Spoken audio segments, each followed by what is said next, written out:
현대인들은요, 보이지 않는 것들을 무시하는 경향이 있습니다. 현상을 현상 그대로 인식할 때가 참 많습니다. 특별히 유물론적인 사고를 가지신 분들은 이게 일어나는 것들이 우연이라든지 어떠한 알지 못하는 거에 의해서 그냥 일어나는 현상이라고 생각해 버릴 때가 참 많습니다. 여러분은 어떻게 하루하루를 살아가세요? 여러분의 삶 속에서 일어나는 일들이, 일어나는 현상을 여러분은 어떻게 받아들이고 있습니까? 세계는 급변하지 않습니까? 저희가 한 2년 동안의 코로나 시대를 겪고 있기도 하고요. 지금 아프가니스탄에서 정말 전쟁과 같은 일들이 벌어지고 있어요. 경제는 어렵고 저희들의 마음은 불안하기도 하고요. 여러분, 이런 현상을 여러분은 어떻게 이해하고 어떻게 판단하고 계십니까? 그냥 우연히 일어난 것? 성경은 이런 일들을 여러분에게 판단하기를 원하세요. 이런 일들을 여러분이 잘 이해하기를 원하세요. 저는 그런 관점에서 오늘 이 나팔 재앙들을 좀 살펴보려고 합니다. 나팔 재앙들이 일어나는 것, 참 이게 뭐지라고 할 정도예요. 과연 이런 일들이 일어날까라는 생각을 하게 돼요. 그러나 현대에 와서 제가 저번에도 말씀드렸던 것처럼 인류가 어떻게 멸망할까라는 연구하는 분들은 이러한 일들이 정말 문자 그대로 일어날 거라고 생각을 해요. 불 붙는 큰 산과 같은 횃불같이 타는 큰 별이 언젠가 이 지구를 향하여 올 때, 그것이 지구와 충돌해서 지구의 인류가 멸망하거나 아니면 심지어 지구가 완전히 부서지는 그러한 멸망의 시기가 올 거라고 얘기를 해요. 그거를 연구하시는 분들도 있고요. 여러분, 이런 것들을 왜 연구할까요?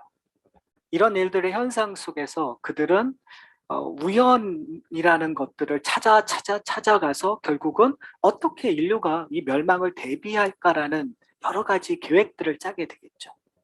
현상이 일어나는 일이지만 세상은 그 현상을 준비해요.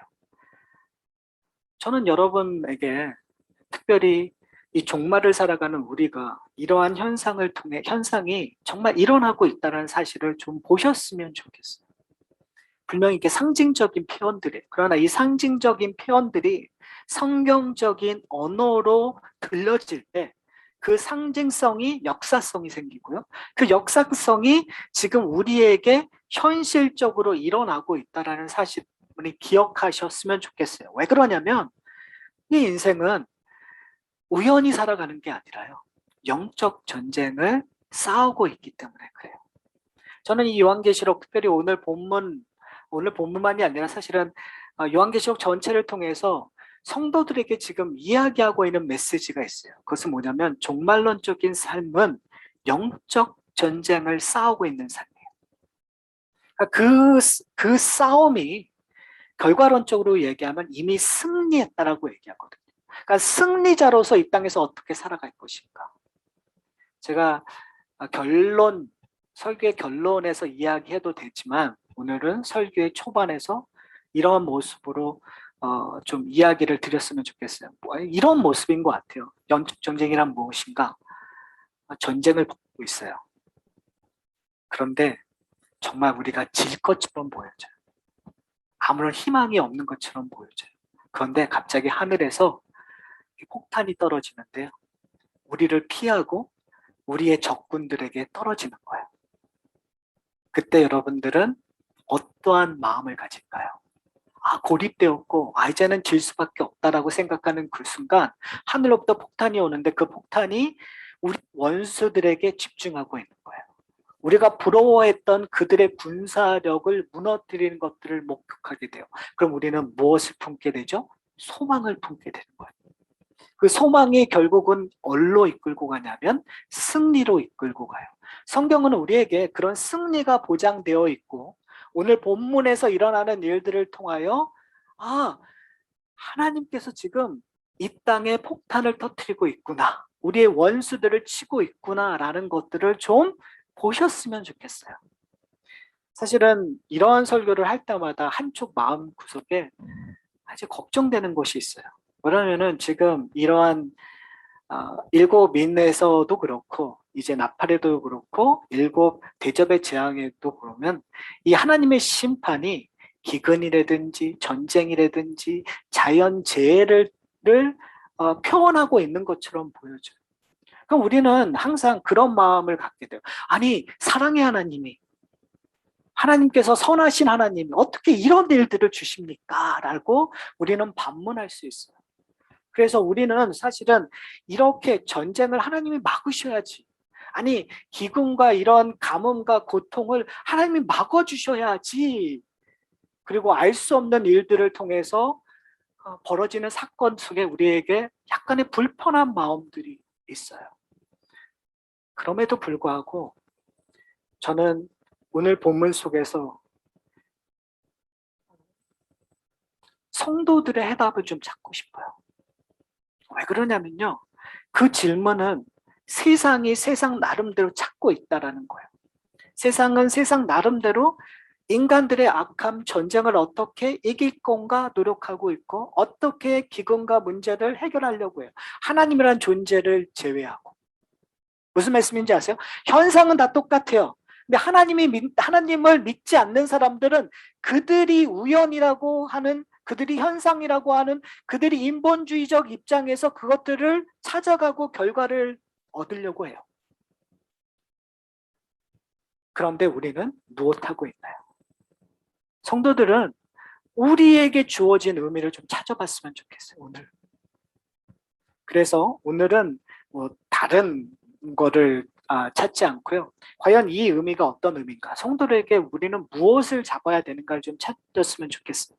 6장을 6을 보면 이렇게 얘기하고 있어요. 일곱 나팔을 가진 일곱 천사가 나팔 불기를 준비하더라. 그래서 일곱 나팔 뻔한 일들에 대해서 설명하고 있는 거죠. 근데 저희가 좀 기억하셨으면 좋겠던 게 뭐냐면 지금 이 상황은 어떠한 상황이라고요? 일곱인이 다 떼어진 상황. 다른 말로 얘기하면 그 두루를 열어서 읽을 수 있는 상황이에요. 자, 그 상황에서 첫 번째 천사가 나팔을 부니 피 섞인 우막과 불이 나와서 땅에 쏟아짐에 땅의 10분의 1이 타버리고 수록의 3분의 1도 타버리고 각종 푸른 풀도 타버렸더라. 자, 여기서 3분의 1이 다 타버렸다라고 얘기하고 있어요. 그러니까 이게 사실은 하나님의 그 재앙들이 인이 떠졌을 때는 그러한 것들이 없어요. 그런데 여기는 3분의 1이에요. 근데 이제 나중에 대접 재앙이 오면 거의 전부가 다 하나님의 심판을 받는 것처럼 얘기해요. 뭘 얘기하고 있는 거죠? 어떻게 보면 일어나는 현상들은 유사해요. 그런데 그 강도가 점점 심해지는 거죠. 여러분, 종말이라는 것, 하나 예수 그리스도가 다시 오시는 그날을 어떻게 알 수 있나요? 이 강도가 점점 세워질 때 우리는 경각심을 가져야 되는 거죠.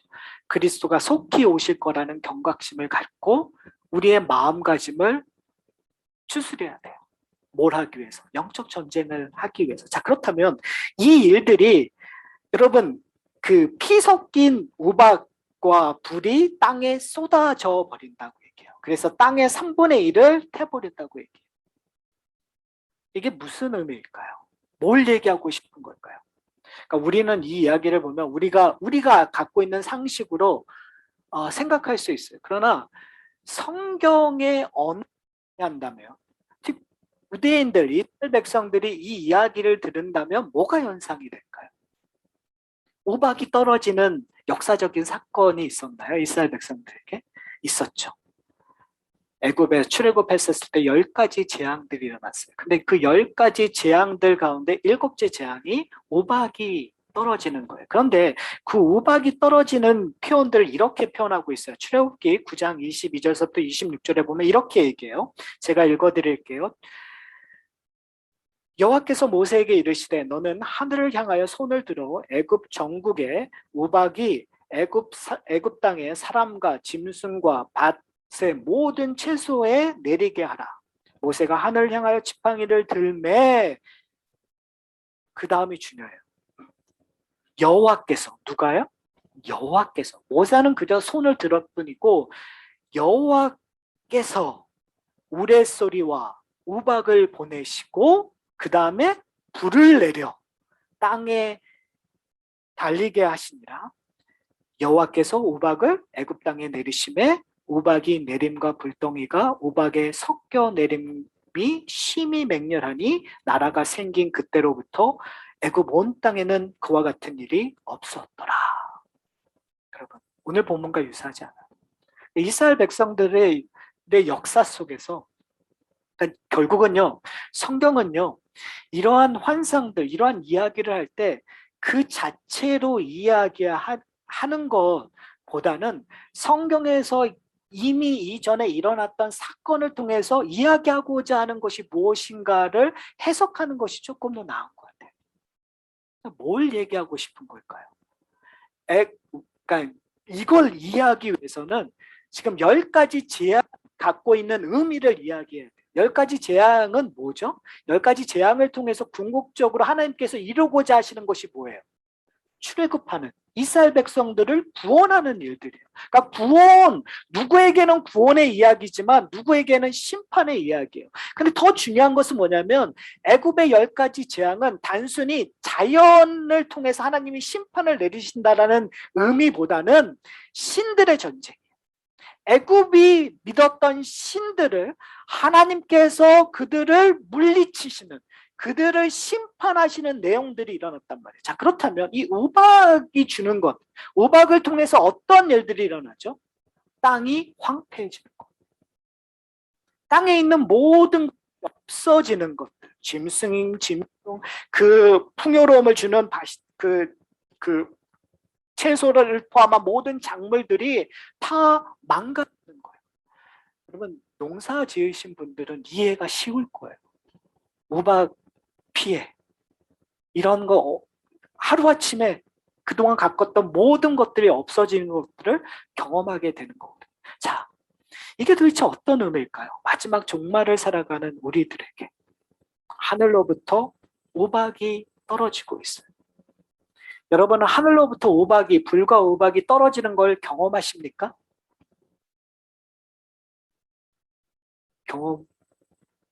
우박 떨어진 건 좀 보셨죠?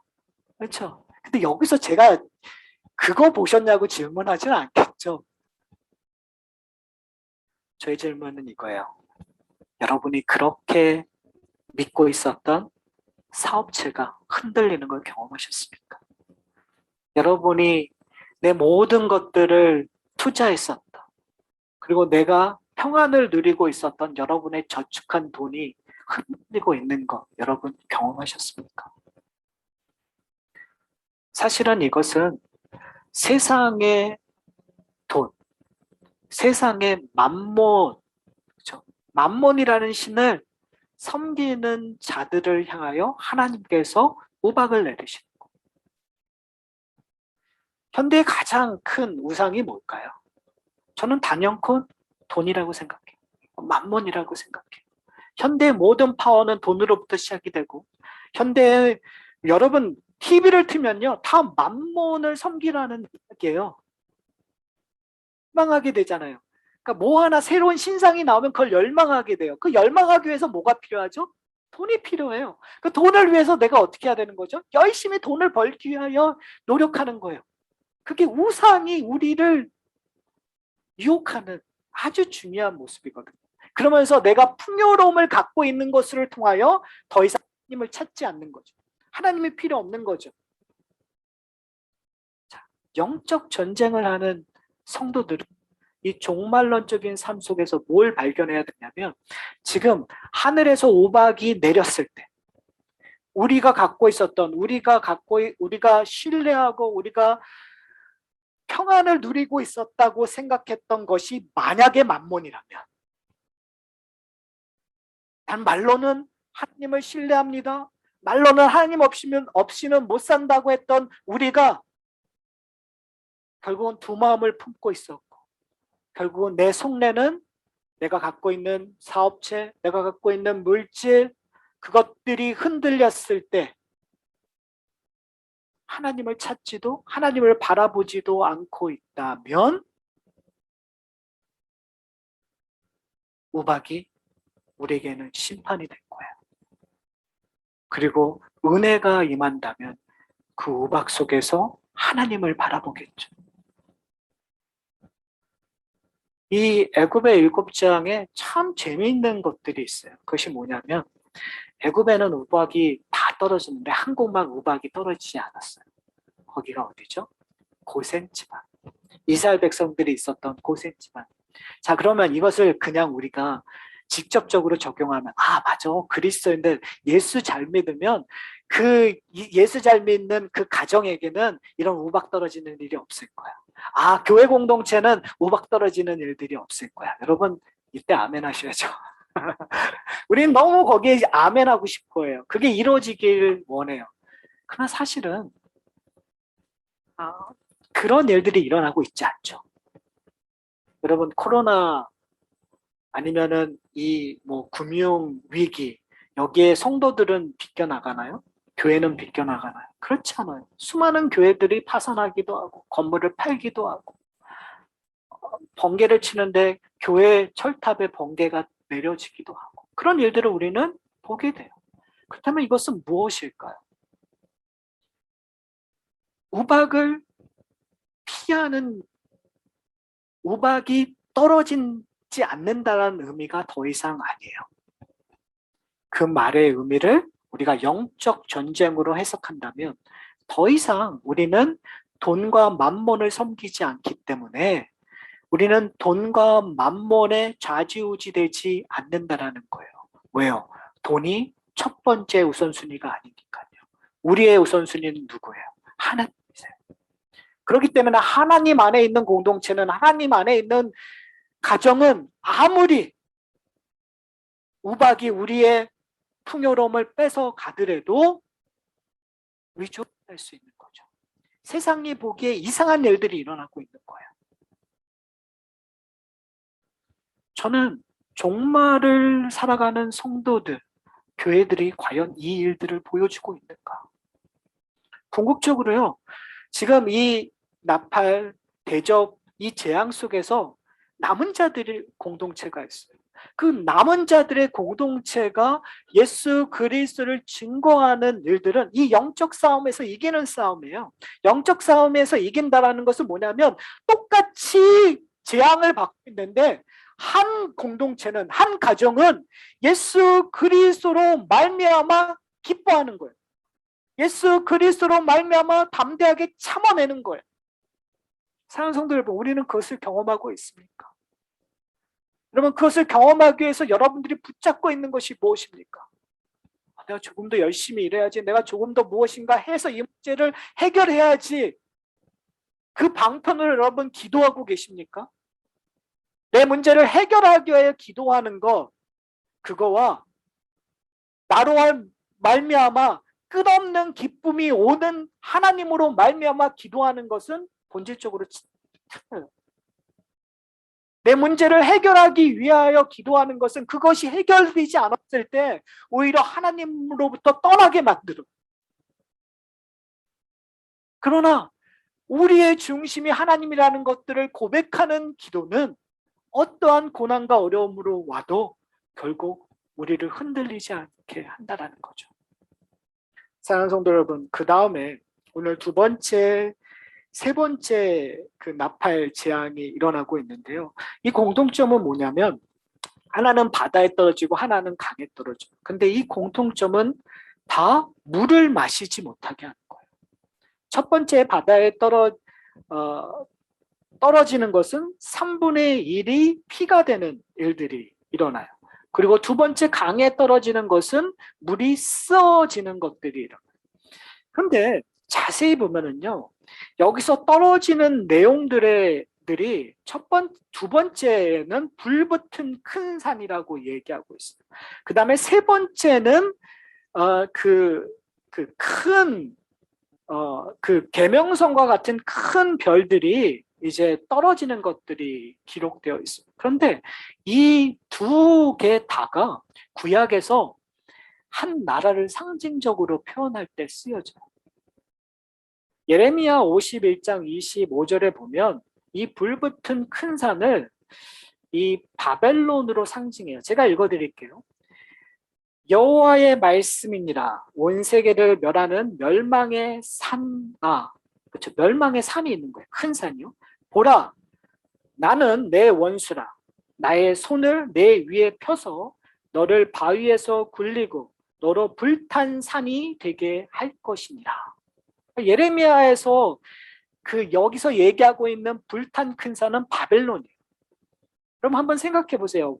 예레미야는 이스라엘의 민족이 바벨론을 통해서 멸망할 것을 알고 애통해하고 있는 상황이에요. 바벨론은 그 온 세계 가장 큰 파워를 갖고 있는 거예요. 멸망을 갈 때 이 이야기가 하는 것이 아니라 가장 큰 파워를 가지고 있었을 때 하나님께서 그걸 약속해 주시고 그 멸망할 불타는 산을 보게 되는 거죠. 지금 어떤 일들이 일어나면 그 불탄 산이 바다에 떨어져서 3분의 1 피가 된다는 거죠. 도대체 이건 어떤 의미일까요? 또 다른 거를 보면은요. 이사야서 14장 12절에 보면 이렇게 얘기되고 있어요. 너 아침의 아들 계명성이여. 그러니까 이제 큰 별을 얘기하는 거죠. 어찌 그리 하늘에서 떨어졌으며 너 열국을 업은 자여 어찌 그리 땅에 찍혔는고. 여기서 얘기하고 있는 이사야서도 똑같은 동시대 사람 뭘 얘기하고 있는지요? 있죠? 바벨론을 이야기하고 있는 거예요. 바벨론이 땅에 떨어지는 일들이 일어날 것이라고 얘기하고 있는 거예요. 그런데 그런 일들이 마지막 종말론 때도 일어날 거라는 거죠. 뭘 얘기하냐면 결국은 아까 첫 번째 나팔 소리에는 뭘 상징했었냐면 돈을 상징하고 있는 거예요. 만몬을 상징하고 있는 거예요. 근데 두 번째, 세 번째는 이 바벨론이라고 하는 상징성, 즉 이 세상의 권세를 상징하고 있는 거죠. 근데 이 권세들이 이 땅에 하는 일들이 뭐죠? 바다를 피처럼 만들어놓는 거예요. 애굽의 어떠한 걸 첫 번째 재앙을 이야기하고 있는 거죠. 그 첫 번째 재앙, 나일강을 피 들게 만드는 것. 즉 그것 역시 하나님 신과 마찬가지. 뭘 이야기하고 있는 걸까요?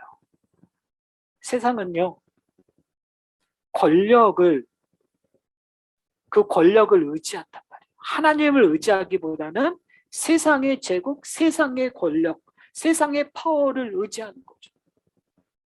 여러분, 저희는 미국에 살잖아요. 미국에 살든 우리는 또 한국 사람이니까 한국에 살잖아요. 여러분, 한국과 미국을 위하여 여러분 울고 기도하신 적 있으세요? 많으시겠죠. 근데 여러분, 한국과 미국을 위하여 기도하는 이유가 뭐죠? 여러분, 우리가 한국 사람이라는 거, 그 민족 의식이 좋잖아요. 그래서 가끔 뭐 80년대서부터 2000년대까지 부흥 강사님이 이 한국 사람이 소위 말하는 제2의 이스라엘 백성, 선택받은 민족이라고 하나님께서 크게 쓰실 거라고 얘기했어요. 여러분, 우리의 민족을 크게 쓰시라고 여러분 기도한 적 있으시죠? 왜 기도하시죠? 그 기도의 목적이 뭐죠? 한국을 위하여 기도하고 미국을 위하여 기도하는 기도의 목적이 뭐예요? 미국이 잘 되는 거? 한국이 잘 되는 거? 한국 축구가 일본 축구를 이기는 거? 여러분, 우리도 모르는 사이에 세상 문화에 우리가 흘러버리는 거예요. 성경은 끊임없이 세상 제국과 반대 지점에서 얘기해요. 왜요? 사람들은 세상의 제국, 세상의 나라, 세상의 힘을 의지하면서 거기에 빌붙고 그것들을 숭배하는 것들이 항상 나온단 말이에요. 왜요? 성도들은 하나님 나라의 백성이지 이 땅의 백성이 아니기 때문에 그래요. 우리가 추구해야 될 것은 하나님을 섬겨야 되는데 우리도 모르는 사이에 이 세상이 주는 것들에 그냥 아무 생각 없이 흘러져 가는 거예요. 그냥 민족주의에 그냥 흘러가 버리고 이 소위 말하는 자본주의에 흘러가 버리고 그러니까 하나님의 나라가 있을 곳이 없어 버리는 거죠. 심지어 하나님의 나라 이꼴 민주주의처럼 생각할 때가 많은 거예요. 복음이 이 땅에 기형화돼 버려서 사상으로 변해버린 거예요. 민족주의로 변해버린 거예요.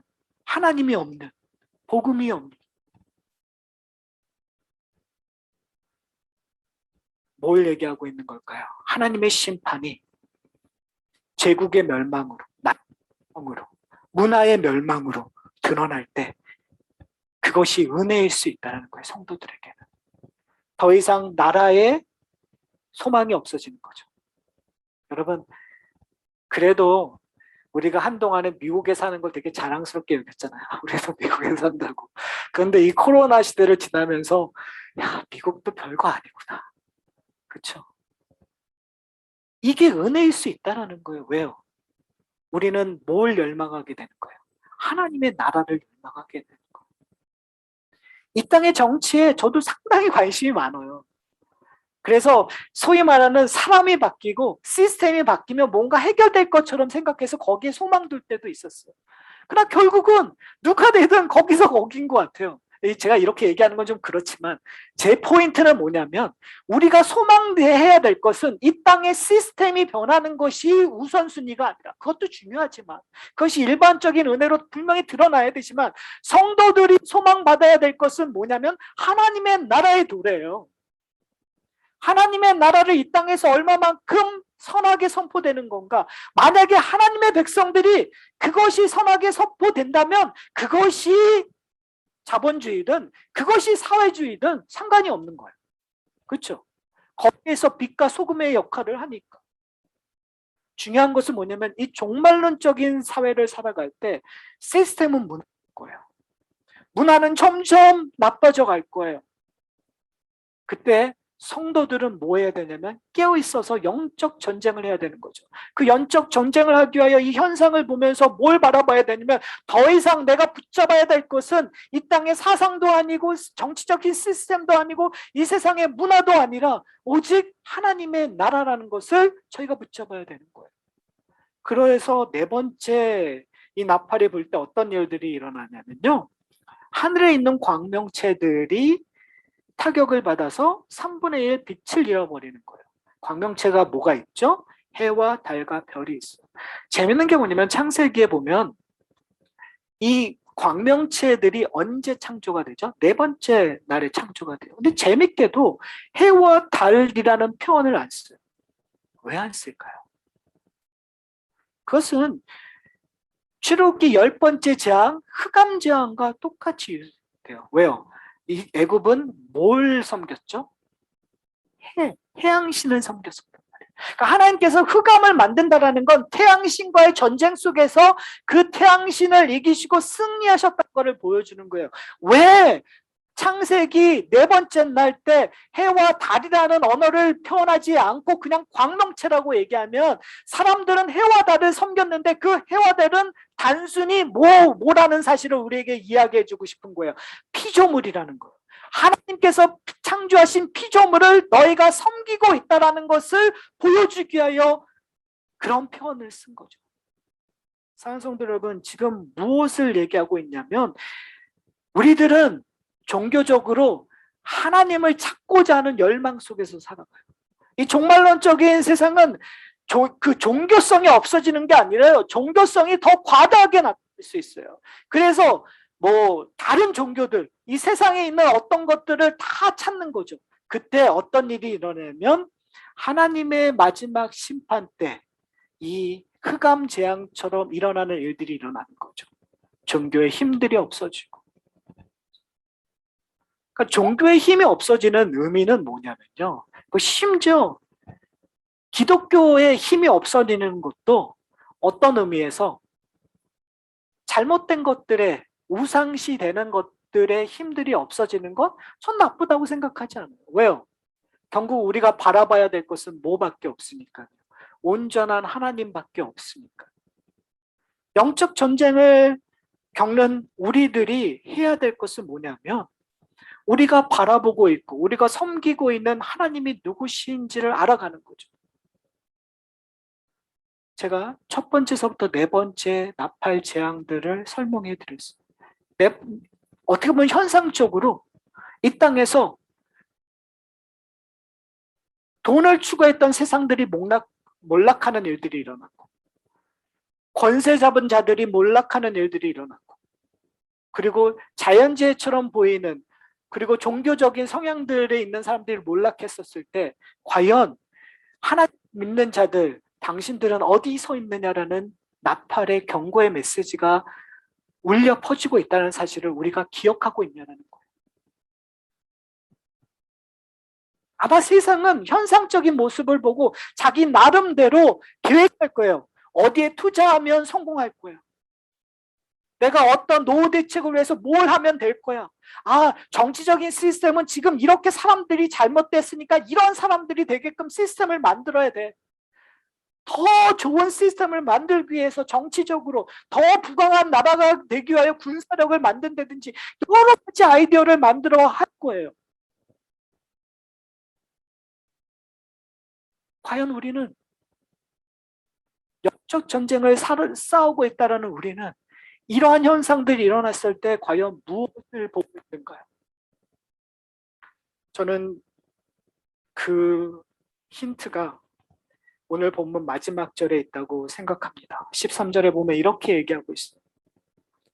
내가 또 보고 들으니 갑자기 나팔 소리가 하는데 갑자기 뭐가 들리는 거예요.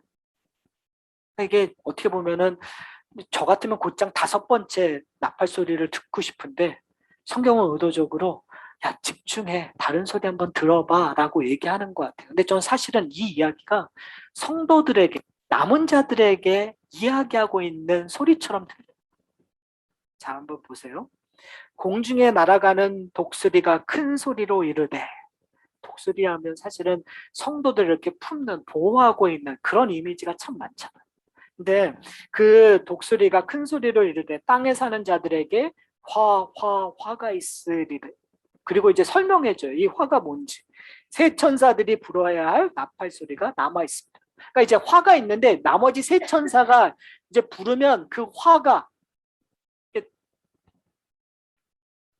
이게 참 무서운 말이에요. 사실은 듣고 싶지 않은 말이에요. 왜요? 5번째, 6번째, 7번째 화가 더 클 것이라는 예고의 소리거든요.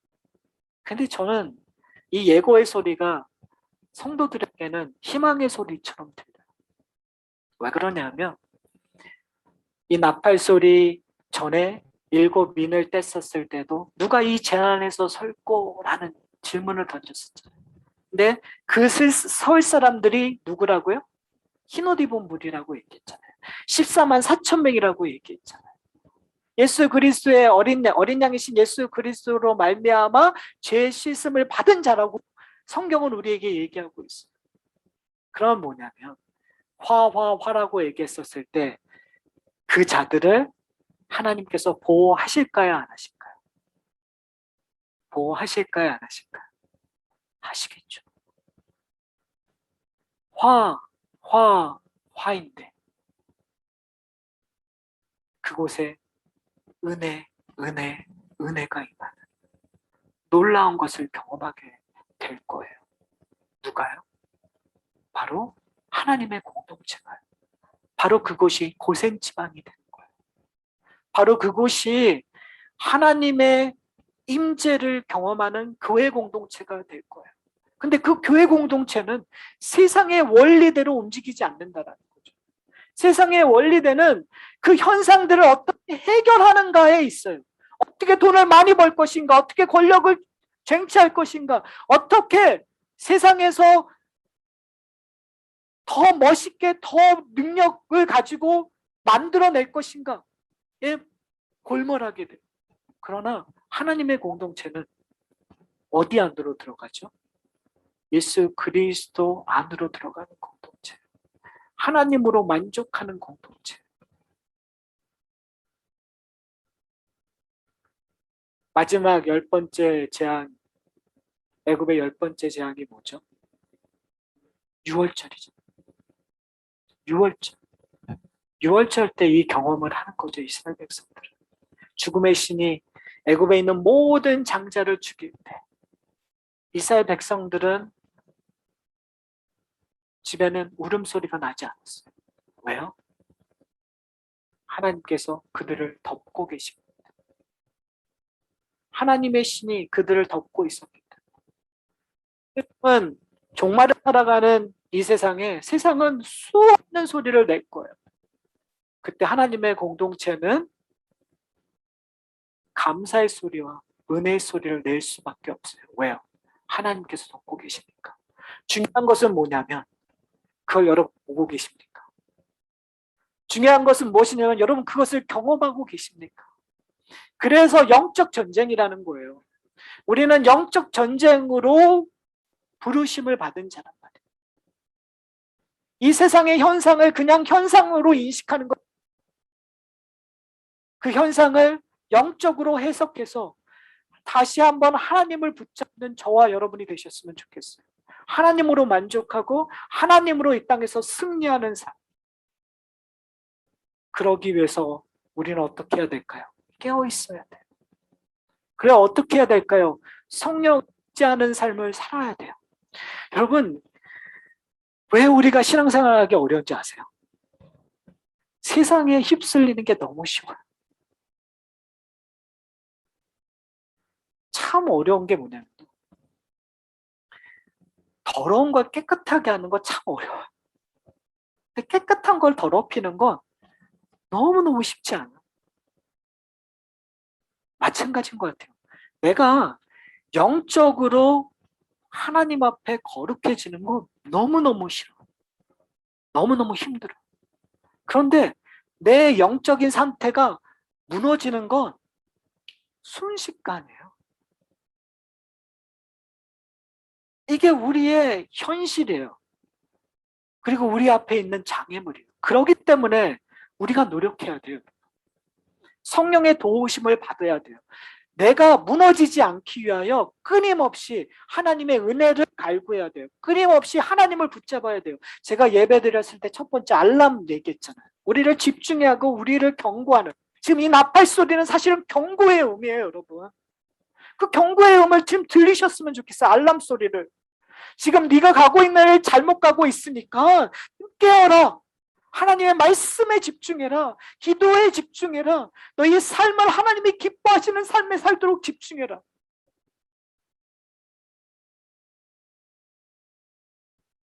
만약에 여러분 하나님께서 사랑하신다면 여러분이 자꾸 딴짓하실 때 그 겪고음은 세워질 수밖에 없죠. 그 경고의 음은 자주 올 수밖에 없어요. 세상 사람들은 그것을 재수 없다든지 아니면 능력이 없다는 식으로 우리를 치부해버릴 거예요. 그러나 성도들은 그것을 은혜라고 생각할 수밖에 없어요. 어렵고 힘들지만 그것이 반복되는 것, 그 당신은 이해할 수 없고 어쩌면 그 암흑 캄캄한 가운데서 하나도 볼 수 없는 그 상황이.